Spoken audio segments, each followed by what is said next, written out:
আজ আপামর জনতা যে আন্দোলন করেছে, যে আন্দোলন অনেক শত শত হাজার হাজার প্রাণের বিনিময়ে আজকের আমাদের এই স্বাধীনতা, স্বাধীনতার আনন্দ উদযাপন করছি। বিজয় হজের ভাষণের সময় আল্লাহ রাসূল সাল্লাল্লাহু আলাইহি ওয়াসাল্লাম যখন মক্কা বিজয় করছিলেন, আপনাদের অনেকের ইতিহাস জানা আছে, আল্লাহ রাসূল সাল্লাল্লাহু আলাইহি ওয়াসাল্লাম বলেছিলেন তোমরা কেউ রক্তপাত করো না, কিন্তু কাফের মুশরিকরা যেখানে প্রতিবন্ধকতা তৈরি করেছিল সেখানে রক্তপাত হয়েছিল। মক্কা বিজয়ের যে আনন্দ ছিল, আজকের এই আনন্দটা ঠিক ওইরকমই কিন্তু একটা আনন্দ। তাই আমরা শান্তিপূর্ণভাবে আনন্দ মিছিল করব, বিজয় র্যালি করেন। আমরা কোনো বিশৃঙ্খলা করতে চাই না। কি বলেন আপনারা? আপনারা কোনো বিশৃঙ্খলা করবেন না, আপনাদের প্রতি পরামর্শ। আর আনন্দ করেন, আর কোন স্থাপনে আপনারা ভাঙচুর করবেন না, কারণ এখন থেকে এগুলো আমরা ব্যবহার করব। আর আজ থেকে জুয়েল ভাই, আমাদের মাঝে জুয়েল ভাই আছেন, জুয়েল ভাই একটা ঘোষণা দিবেন।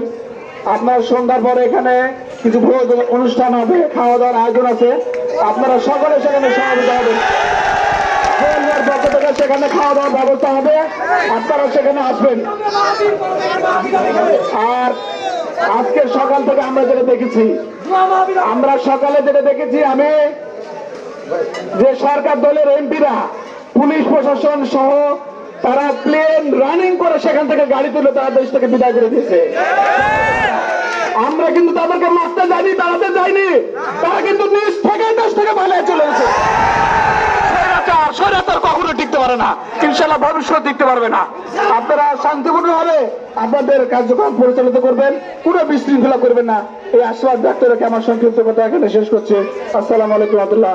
এরপর যে আপনাদের সামনে কিছু কথা রাখছেন জয়েন ভাই। বিসমিল্লাহির রহমানির রহিম। বাংলাদেশে স্বাধীনতা যুদ্ধ হয়েছিল 1971 সালে, কিন্তু বাংলাদেশ ছিল পরাধীন। আজকে এই ছাত্র আন্দোলন এবং ছাত্র জনতা এবং সাধারণ জনতার আন্দোলনের মাধ্যমে বাংলাদেশ পুনরায় স্বাধীন হয়েছে। বাংলাদেশকে আজকে স্বাধীন নয়, আরো পেয়েছেন ভাই।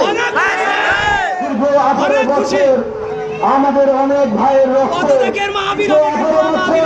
আমাদের অনেক ভাই রাত্রে বাসায় ঘুমাতে পারেনি। দীর্ঘ 18 বছর আমাদের অনেক ভাইকে অন্যায় অত্যাচার সহ্য করতে হয়েছে। তারই অবসান আজকের এই জনতার ঢল।